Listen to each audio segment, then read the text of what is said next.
ဒီနေ့ညစာတော့ပစုံဟင်းလေးရဲ့ငပိရည်ရဲ့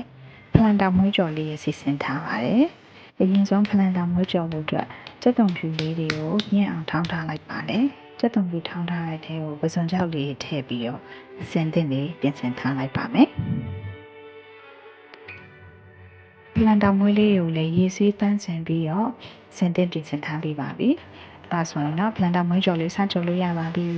စီပူပူလေးကိုထောင်းထားတဲ့ကြက်သွန်ဖြူလေးအရင်ဆုံးထည့်ကြော်ပါမယ်။ကြက်သွန်ဖြူလေးမွေးလာပြီးကြက်သွားပြီဆိုရင်တော့အချိုမုံနဲ့ငံပြားရဲ့အငယ်ငယ်ကိုအရသာအတွက်ထည့်လိုက်ပါတယ်။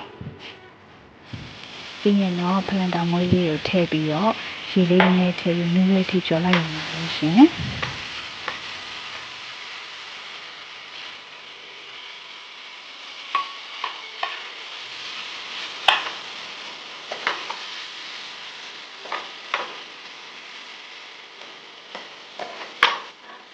ဖလန်တာမွေးကဖိုက်တာတဲ့နေရာလို့ဝမ်းချုပ်တဲ့သူတွေကစားဖို့တင်တော်ပါတယ်